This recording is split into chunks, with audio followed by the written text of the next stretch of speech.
a divide, and in essence, I think in the bigger picture, it's about trying to gain alliances and create a bloc. And for Pakistan, and I would say for developing countries at large in general, we don't want to be part of this kind of a movement or this kind of a motive. What we want is to choose our own improvement. We want pragmatic ways forward. We want to develop. We have our own unique circumstances.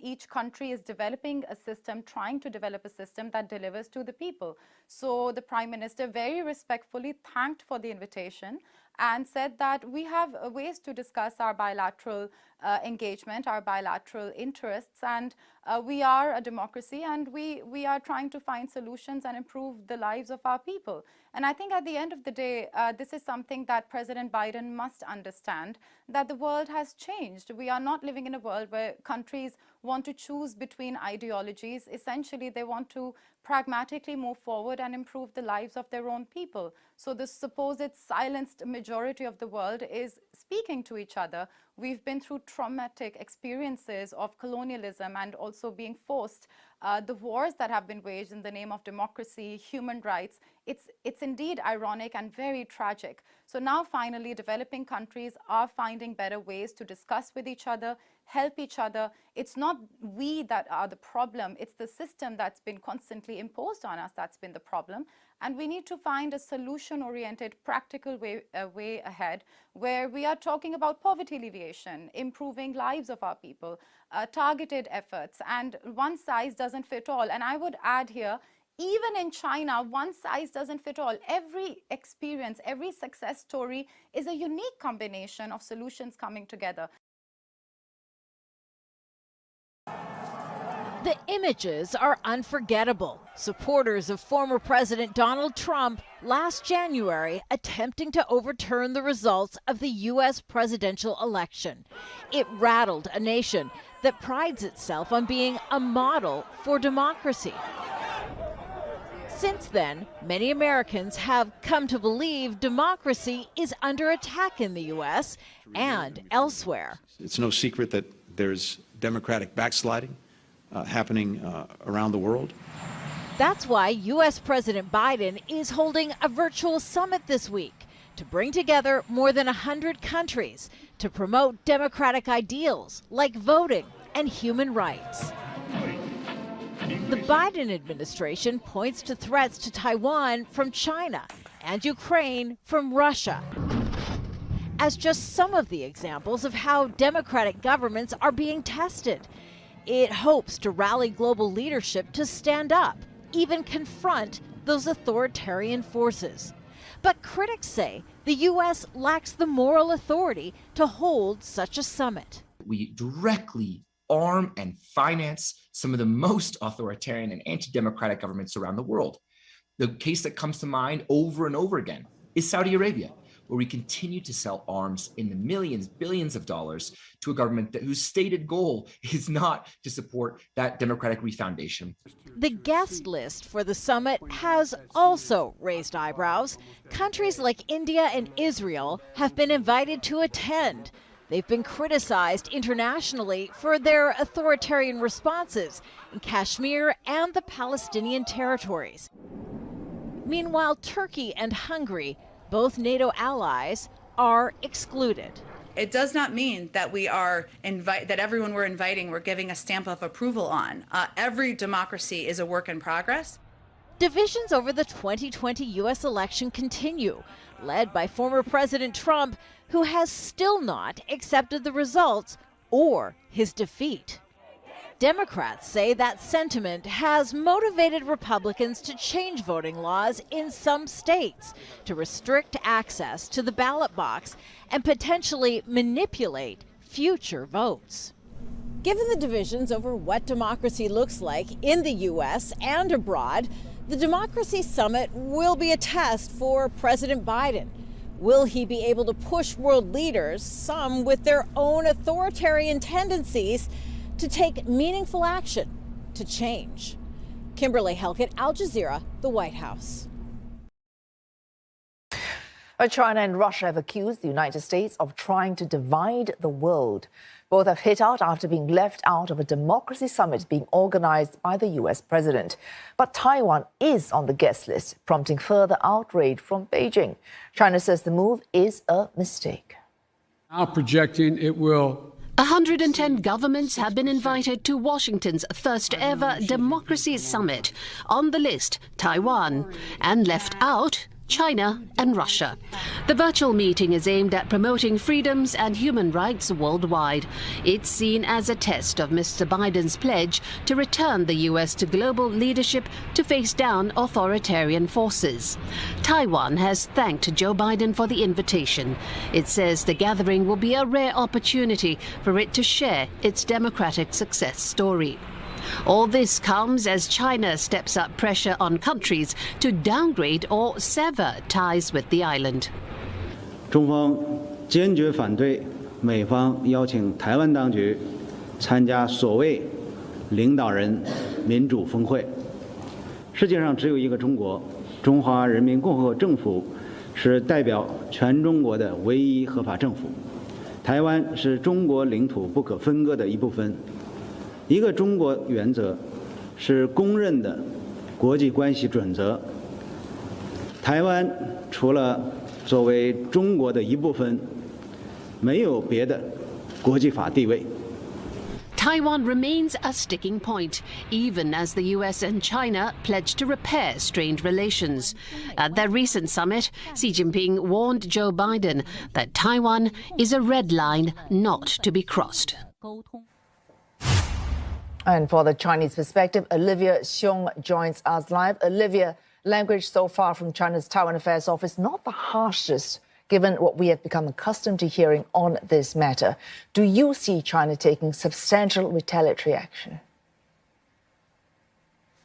Well, we do know that Beijing has definitely made its anger known, but whether this will translate into more than rhetoric, that remains to be seen. But what's clear is that the mainland's Taiwan Affairs Office says that this is a mistake in its perspective, and that it sees this invitation and that it sees any sort of formal interaction between Taiwan and the U.S. As something that should be opposed as well. China viewing Taiwan as part of its territory, and that it has always felt that it should not be treated, and it does not have the right to be treated as its own state. And China's foreign ministry, as we heard there as well, has also hit back, saying that it firmly opposes this invitation from the U.S. to Taiwan, calling on the U.S. to abide by the One China principle and to stop providing a platform for Taiwan independence forces, adding that if one were to play with fire with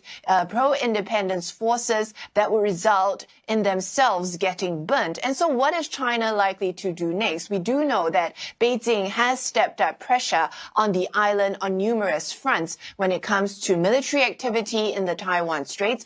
Also, when it comes to the economic front, we have seen this week them warning Taiwanese businesses that they should draw a line against any pro-independence Taiwanese forces as well.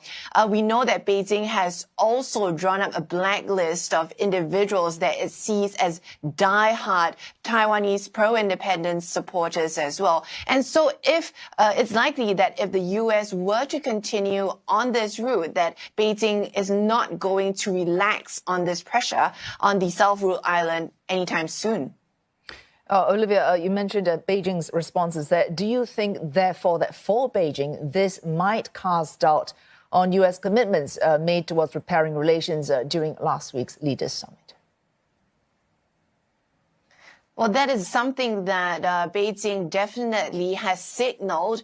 We know that Taiwan was high on the agenda when the Chinese and U.S. leaders met just a week ago, but it's clear that both sides don't see eye to eye. During the meeting, we know that President Xi made clear China's stance, saying that if the U.S. were to support Taiwan independence, that would be playing with fire. President Xi also saying that Beijing would take drastic measures if needed, if the red line were to be crossed. And that's, and we had seen that Beijing seemed to take it as a win when President Biden had made certain statements. It played up how Mr. Biden had confirmed that the U.S. does not support Taiwan independence and that it supports the one China policy. But what China didn't do was to also, play up or emphasize the point that President Biden had also said that the U.S. was strongly opposed to unilateral efforts to change the status quo. And from Beijing's perspective,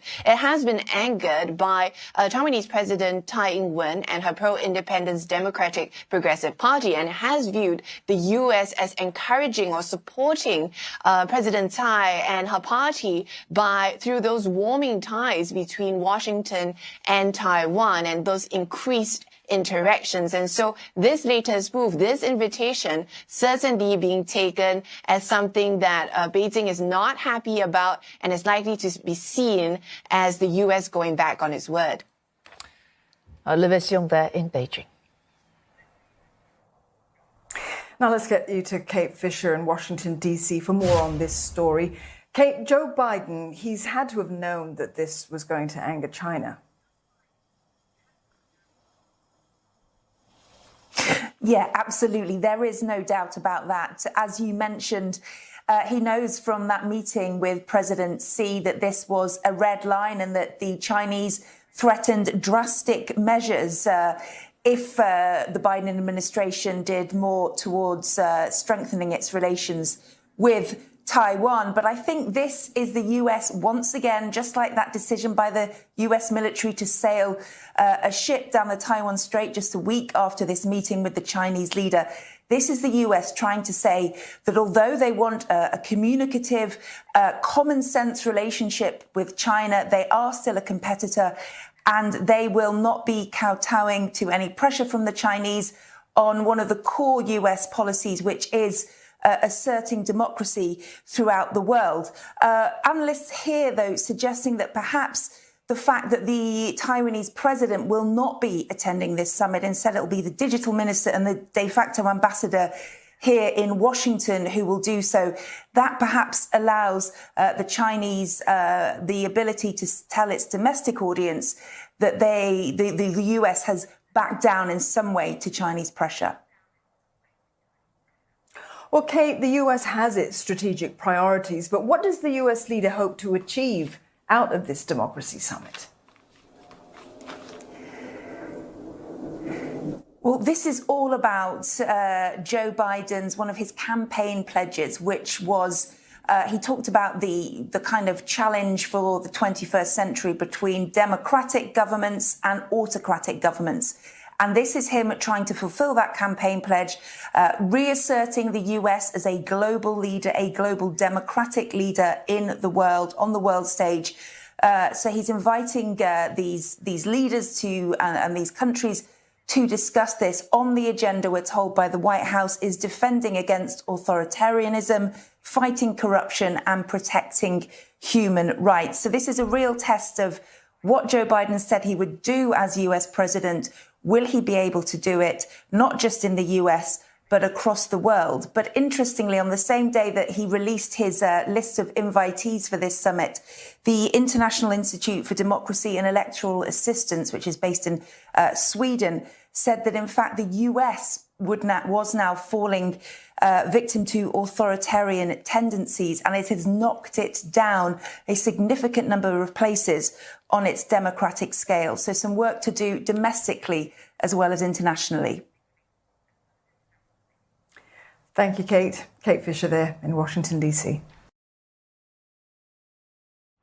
In a move that's infuriated China, the Biden administration has invited Taiwan to its Summit for Democracy next month, according to a list of participants published on Tuesday. The first of its kind gathering is a test of President Biden's assertion, announced in his first foreign policy address in office in February, that he would return the United States to global leadership to face down authoritarian forces led by China and Russia. There are 110 participants on the State Department's invitation list for the virtual event, which aims to help stop democratic backsliding and the erosion of rights and freedoms worldwide. China and Russia are notably absent. Taiwan's foreign ministry said the government would be represented by its digital minister and Taiwan's de facto ambassador in Washington.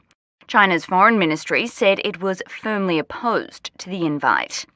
Sharp differences over democratically governed Taiwan, which China considers its own territory, persisted during a virtual meeting earlier this month between Biden and Chinese President Xi Jinping.